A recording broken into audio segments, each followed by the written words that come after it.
Box 2. Good kill, good kill. Hey, good kill.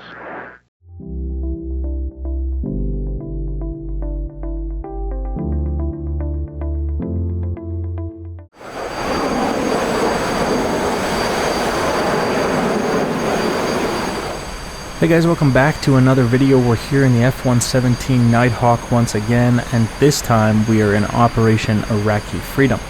Our mission today, we're going to be hitting the opening strikes of Iraqi Freedom. This is about 2003, this would be. And we have two targets for the F-117 here today. Our primary target is Ba'ath Party headquarters, which is the political nerve of Saddam's regime. And our secondary target, located very close to that headquarters, is going to be telecommunications hub in order to disrupt regime communications and kind of open the door for the next phase of the attack. We have lots of patrols and layered air defenses underneath as well.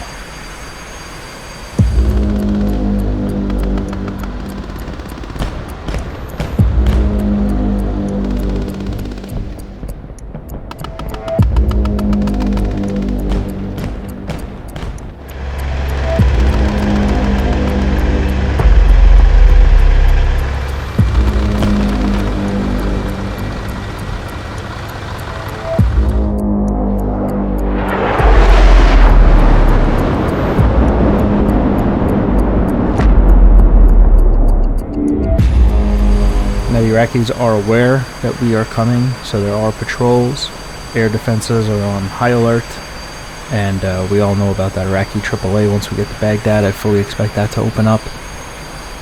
But we're here, we're on target, we got a little bit of a fight in, and as of right now, I see one patrol in the distance, so not a big deal. Everything is still pretty chill out here. Let me just see if there's anything over the nose here. No, I can't see anything.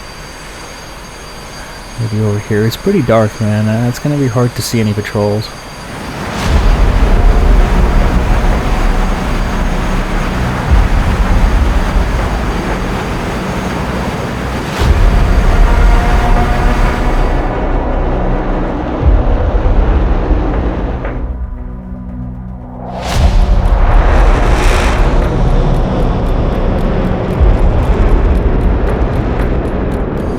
The F-117, this thing was retired shortly after its participation in Iraqi Freedom. I think it was 2008 when this thing got retired. But it's pretty cool, you know. It was operational during the same time as the F-22 and things like that. So it's interesting to think like primitive stealth and then, you know, better stealth, maybe operational at the same time, maybe together, you know. It's kind of cool.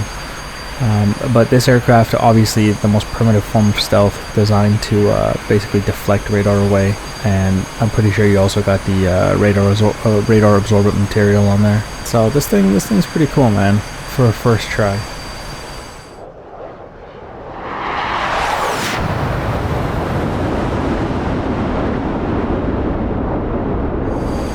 I think it was Mark Twain who said the first version of everything is shit.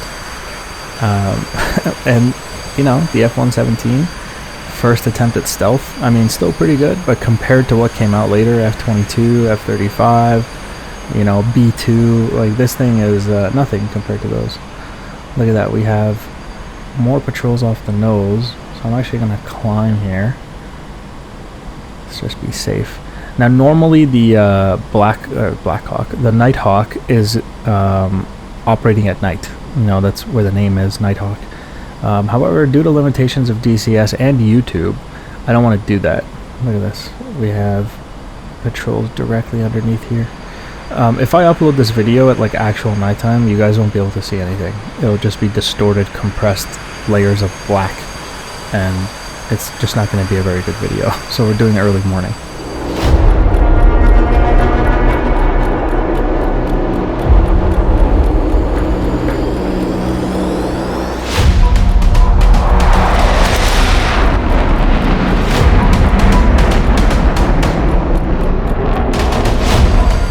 Had a bunch of patrols all over the place, like underneath me, to the side.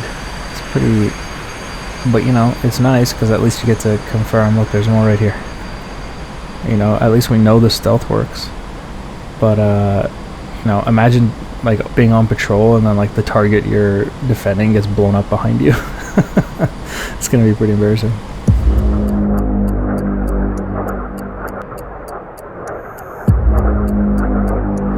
And honestly, my biggest threat here is not even these fighters. It's the, you know, SA3, SA5s down there.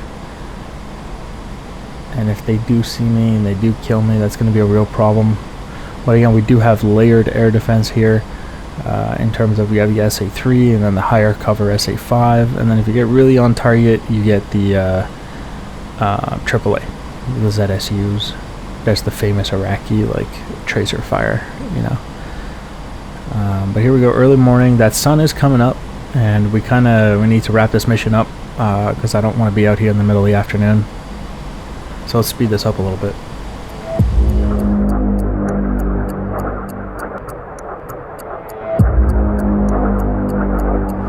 Oh, and by the way, in terms of armament, we're carrying the GBU-31, the Penetrator variant.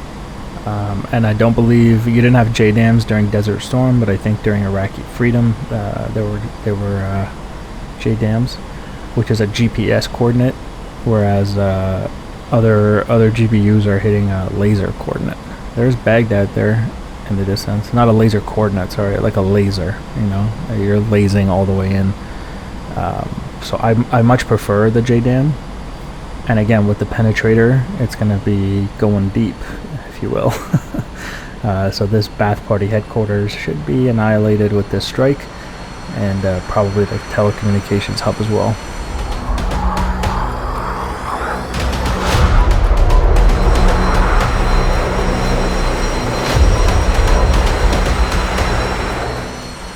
Okay, look at this beautiful sunrise here. Alright, I've studied the geography in the area, so I'm looking for geographical features, and I'm gonna try to find the target. There's that river line. That would be the Tigris, I believe, here. And we will... Yeah, there we go. So that first loop, and then the second loop. So hold on, we still got to get on target here, but I basically found the target area. It's in the coil of the second loop, right around where I'm looking, but we're gonna have to get closer before we can designate. Right around here.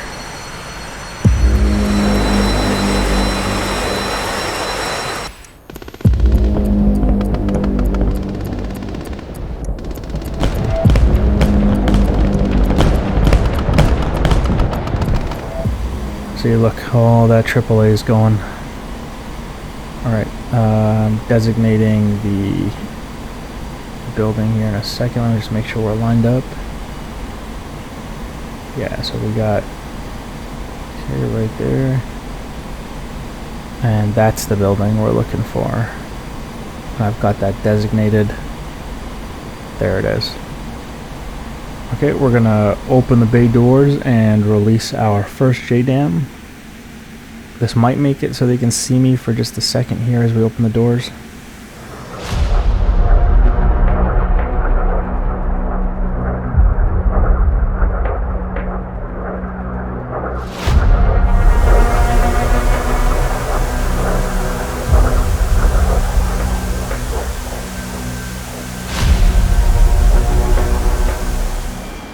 So technically there's no reason for me to continue looking at this building. It's not like I'm lasing or anything like that.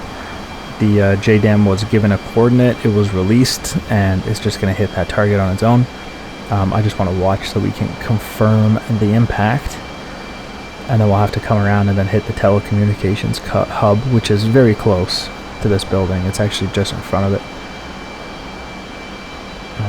But yeah, I mean, it's quite a ways down too, so it might take some time. But theoretically that thing is guiding, and I'm not being locked by any SAMs or anything like that, so that's worth noting. Whole lot of Iraqi AAA down there though.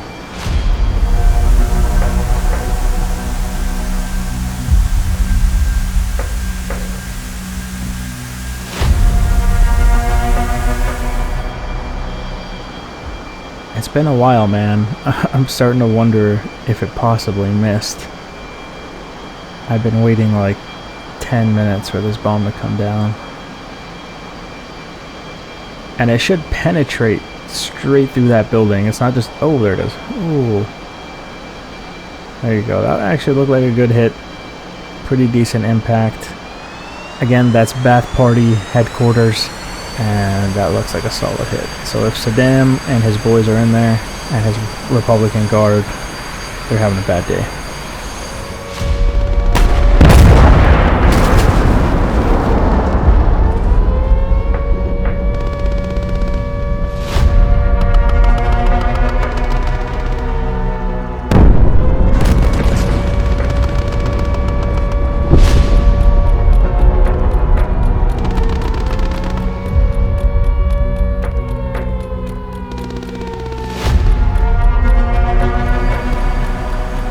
Alright, so we're gonna come back around. I have to get some separation, and then we're gonna drop the second JDAM onto the communications hub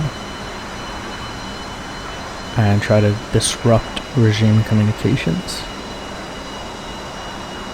Here we go. Easy to line up now that there's a huge fire in the distance. Very easy to see. Should be right around here.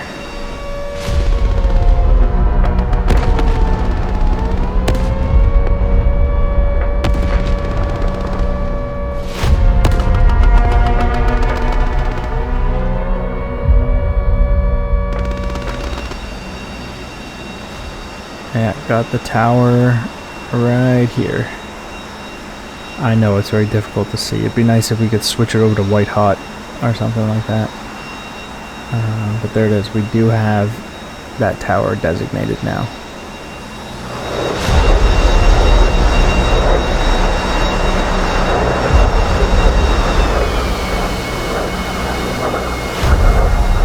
Okay, bomb has been released. Once again, no need for me to stick around, but we are going to just confirm the impact, make sure we hit it.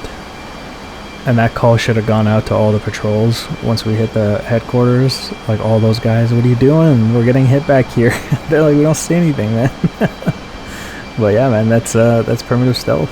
That's how it goes.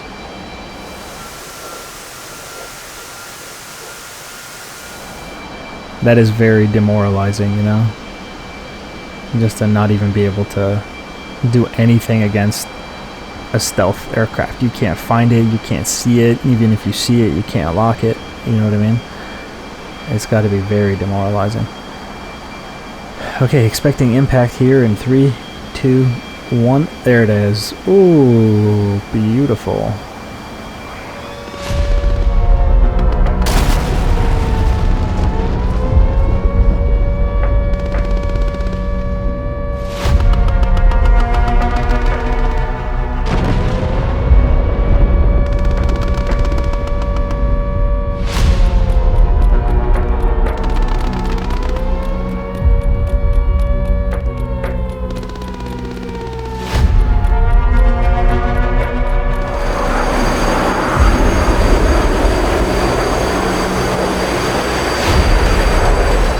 Alright, that's it from the F-117. Mission complete. We're going to go ahead and egress from the area now. This thing's pretty cool, man. I don't know. I think it's a very, very interesting but unique but very good looking aircraft from the outside. You guys let me know if you agree with that. Thanks for watching, and I'll see you in the next one. Bye, guys.